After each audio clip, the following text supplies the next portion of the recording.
Everyone, welcome to our channel Padhai Hub. Padhai Hub में आज हम Indian economic development for class 12 उसका चैप्टर फर्स्ट स्टार्ट करने जा रहे हैं at the eve of independence. चलिए, तो आज देखिए इसमें हम स्टार्ट करेंगे। ये हमारा पहला वीडियो है इंडियन इकोनॉमिक डेवलपमेंट का।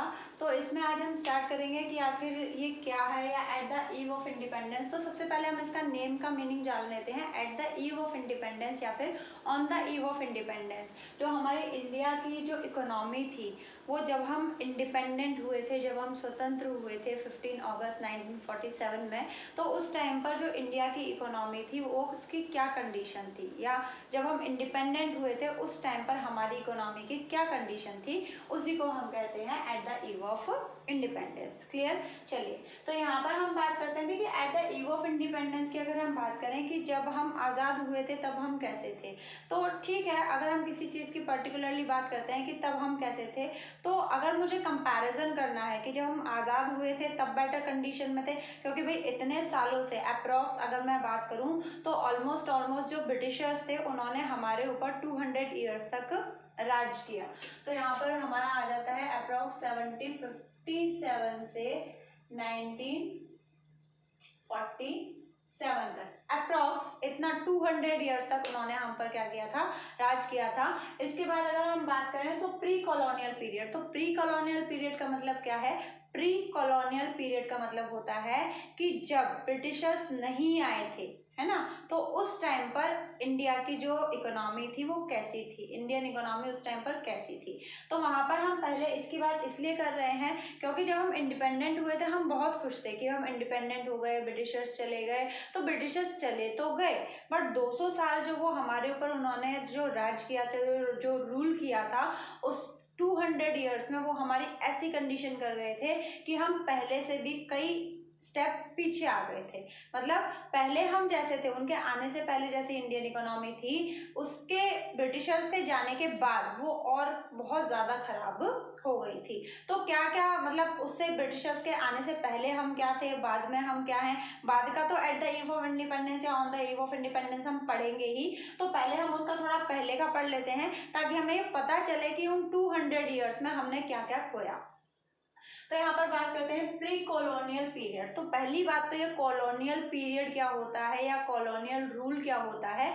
कॉलोनियल पीरियड का मतलब है यहाँ पर जितने साल ब्रिटिशर्स ने हमारे ऊपर रूल किया उस कॉलोनियल पीरियड से पहले की बात, है ना। तो कॉलोनियल रूल क्या होता है, इसका एक क्वेश्चन और बनता है, व्हाट इज कॉलोनियल रूल। तो कॉलोनियल रूल में क्या आता है, कॉलोनियल रूल में यहाँ पर दो कंट्री होती हैं। एक कंट्री होती है रूलर कंट्री एंड अदर जो कंट्री होती है वो उसकी कॉलोनी होती है। जैसे कि ब्रिटिशर्स ने हमारे ऊपर रूल किया तो ब्रिटिशर हो गए रूलर कंट्री और हमारी कंट्री इंडिया वो हो गई उसकी एक तरीके से कॉलोनी। ठीक, तो यहाँ पर जो रूलर कंट्री होती है वो अपनी कॉलोनी वाली कंट्री की सारी इकोनॉमिक जितने भी एक तरीके से कह सकते हैं डिसीजन है, मतलब जो भी डिसीजन है वो कौन लेती है, रूलर कंट्री लेती है। जैसे कि ब्रिटिशर्स हमारे यहाँ आए तो ब्रिटिशर्स क्या है, एक रूलर कंट्री, और इंडिया उस टाइम पर उसकी क्या थी, कॉलोनी। तो ब्रिटिशर्स ही इंडिया के सारे इकोनॉमिक डिसीजन लेते थे।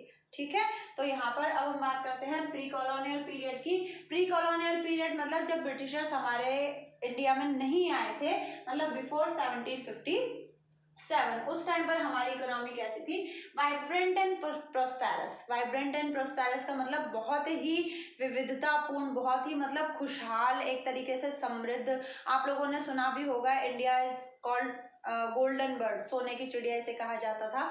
तो क्यों कहा जाता था कि भाई बहुत समृद्ध थी, गरीबी का तो कहीं नामो निशान नहीं था। वाइब्रेंट मतलब अलग अलग तरीके के लोगों के पास अलग अलग काम थे, कोई खेती बाड़ी में लगा है, कोई अपना हैंडवर्क में लगा है, कोई कॉटेज इंडस्ट्रीज में लगा है, कोई और किसी काम में लगा है। तो मतलब बहुत ही वाइब्रेंट हमारी इकोनॉमी थी, बहुत ही अच्छी थी और बहुत ही प्रोस्पेरस थी, बहुत ही समृद्ध थी हर तरीके से।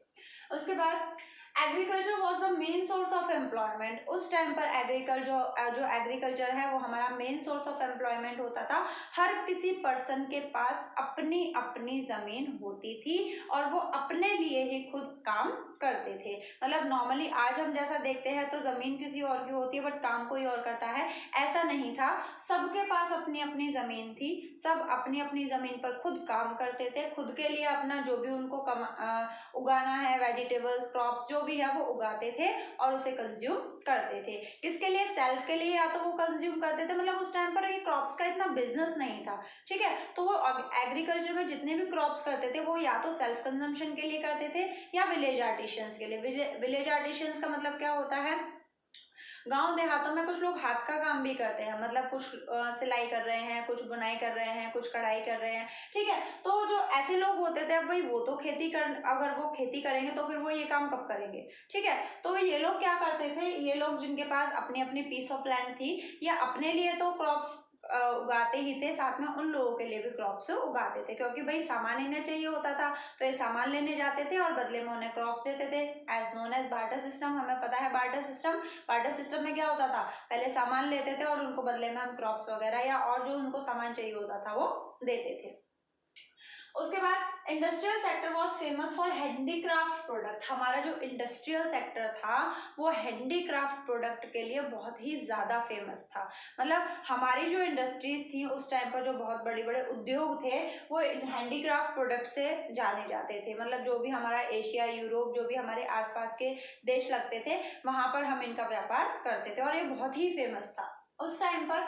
Silk and cotton textile were famous for their fine quality. यहाँ पर इंडिया की सिल्क और कॉटन, मतलब ये दोनों ही टेक्सटाइल इतने फेमस थे कि बाहर की जो रॉयल कंपनियां, रॉयल जितनी भी फैमिलीज होती थी वो इंडिया से ही क्लॉथ मंगाना प्रेफर करती थी। मतलब इतनी अच्छी टेक्सटाइल की हमारे यहाँ इंडस्ट्रीज थी, स्पेशली सिल्क और कॉटन की। इतनी अच्छी, जिसको कहते हैं हम बहुत ही सॉफ्ट एक जो कपड़ा होता था रेशमी, तो वो कहाँ से मंगाया जाता था? इंडिया से। इंडिया को सिल्क और कॉटन के लिए बेस्ट माना जाता था। बाहर के जो राजा महाराजा फैमिली या बाहर के और जो भी राजा थे, रूलर्स थे, वो इवन इंडिया से ही इसको मंगाते थे। Metal and precious stone work also famous. हमारे यहाँ मेटल का काम या फिर प्रीशियस स्टोन वर्क का काम, जैसे कि डायमंड है आपका या फिर आइवरी वर्क है, जितने भी स्टोन वर्क होते हैं उसके लिए भी इंडिया बहुत ही ज़्यादा फेमस हुआ करता था, ठीक। तो यहाँ पर जब इतना अच्छा हमारा प्री कॉलोनियल पीरियड था, मतलब जब ब्रिटिशर्स हमारे यहाँ नहीं आए थे, ये कंडीशन तब की थी। ब्रिटिशर्स हमारे यहाँ आए, ऑलमोस्ट उन्होंने 200 ईयर्स हमारे ऊपर रूल किया।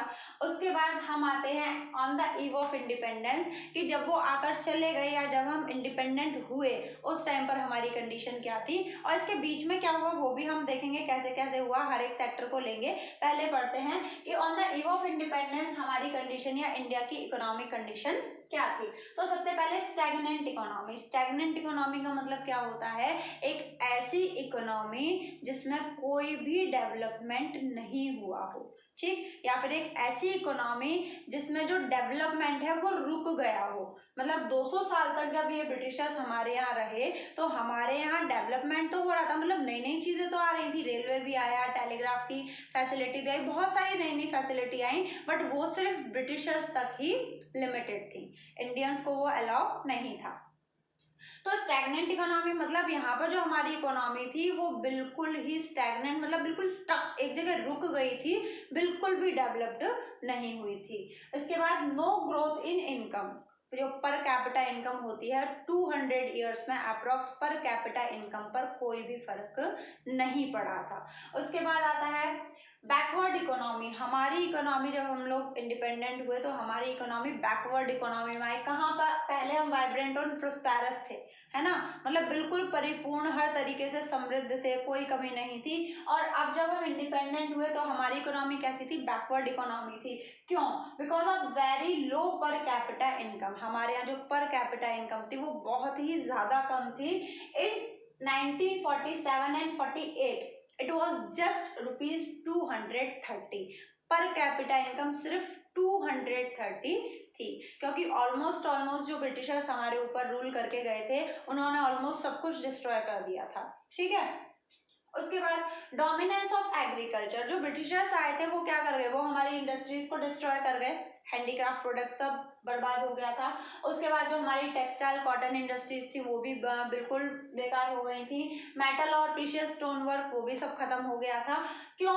Nearly 72% of population engage in agriculture. अब आप कहेंगे कि इतनी बड़ी पॉपुलेशन का सेक्टर हमारे यहाँ एग्रीकल्चर में है, फिर भी डोमिनेंस मतलब हम बैकवर्ड कैसे? तो देखिए यहाँ पर जो पहले जो लोग थे वो एग्रीकल्चर सेक्टर में भी थे और बाकी के काम भी देख रहे थे। बट यहाँ पर क्या था, जब ब्रिटिशर्स हमारे यहाँ आए उन्होंने क्या किया, उन्होंने इंडिया को एज अ रॉ मटेरियल का एक मार्केट बना दिया। मतलब कच्चा माल हमें दो और फिर वो अपना सामान बनाकर हमें ही बेच जाते थे।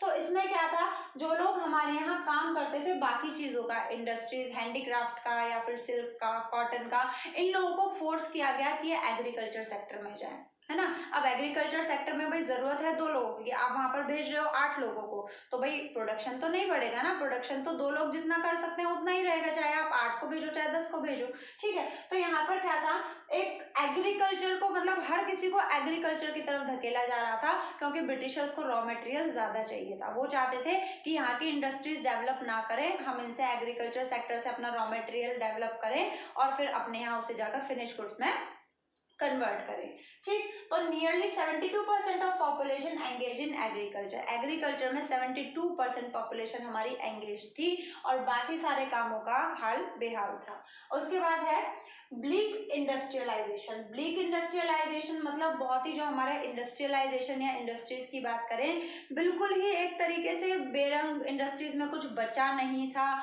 छोटी मोटी इंडस्ट्रीज तो बिल्कुल खत्म हो चुकी थी और जो बड़ी बड़ी इंडस्ट्रीज थी उसमें भी कुछ खास रहा नहीं था। क्यों?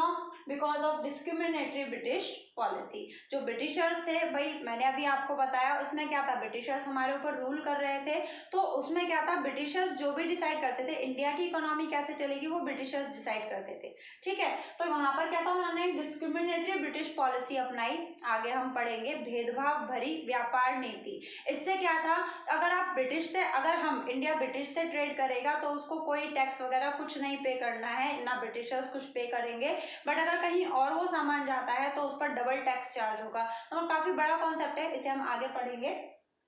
तो जो हमारी इंडस्ट्रियलाइजेशन था या जो इंडस्ट्रीज थी वो बहुत ही कमजोर हो चुकी थी। उसके बाद हम बात करते हैं हैवी डिपेंडेंस ऑन इंपोर्ट। हम बहुत ही ज्यादा इंपोर्ट पर डिपेंडेंस हो चुके थे, क्योंकि ब्रिटिशर्स ने हमें इस लायक नहीं छोड़ा था कि हम खुद से अपनी कोई इंडस्ट्रीज क्रिएट कर सके। हम हर तरीके से ब्रिटिशर्स पर डिपेंड हो गए थे। इवन छोटी से छोटी चीज हमारे यहाँ जो सिर्फ प्रोडक्शन होता था, वो सिर्फ रॉ मटेरियल का होता था, वो भी ब्रिटिशर्स ले जाते थे और ब्रिटिशर्स उसको फिनिश गुड्स बना के हमें बेचने आते थे। तो हम इतना ज्यादा डिपेंडेंट हो गए थे, हमारे पास कुछ था ही नहीं, सिर्फ कच्चा माल था। उस कच्चे माल को तैयार कैसे करना है हमें नहीं पता था। तो उस कंडीशन में हम हैवी डिपेंडेंस, हमारी जो डिपेंडेंसी थी, जो मतलब एक तरीके से निर्भरता थी, वो इम्पोर्ट पर बहुत ही ज्यादा थी। छोटी छोटी चीजों के लिए भी हम बाहर से सामान को मंगाने पर मजबूर थे।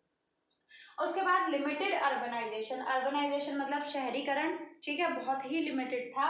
अगर हम बात करें 1948 में अप्रॉक्स जो इंडिया की पॉपुलेशन है उसका सिर्फ 14% जो पॉपुलेशन है वो शहरी रूरल अर्बन एरियाज में रह रही थी। और तब भी 1948 में 86% जो लोग थे वो रूरल एरियाज में रह रहे थे। अब भाई रूरल एरियाज में रहेंगे तो मोस्टली एग्रीकल्चर पर डिपेंड होंगे, और एग्रीकल्चर पर डिपेंड होंगे तो भाई और इंडस्ट्रीज में वो नहीं जा पाएंगे, इनकम नहीं आएगी, जिसकी वजह से पॉवर्टी बहुत ही ज्यादा बढ़ रही थी, ठीक। तो ये हमारे कुछ पॉइंट थे on the eve of independence और प्री कॉलोनियल पीरियड के। तो प्री कॉलोनियल पीरियड आपसे मोस्टली पूछ लिया जाता है, तो इन टॉपिक्स को आप कर लेना। आपका कॉलोनियल रूल क्या होता है, कॉलोनियल पीरियड क्या है, वो सब मैंने आपको बता दिया, ठीक है। चलिए अब इसके बाद हम अपने नेक्स्ट वीडियोस में एक एक सेक्टर को लेंगे कि एक एक सेक्टर में क्या क्या प्रॉब्लम्स आई थी, या जब ब्रिटिशर्स आए तो उन्होंने हमारे एग्रीकल्चर सेक्टर के साथ, इंडस्ट्रियल सेक्टर के साथ, फॉरेन ट्रेड के साथ क्या क्या किया, वो सब हम आगे पढ़ेंगे। ओके, तो आज के लिए बस इतना ही। अगर आपके कोई सजेशंस हैं तो वो आप कमेंट सेक्शन में जाके लिख सकते हैं। This is it for today, thank you, and please comment, share and like this video. Thank you.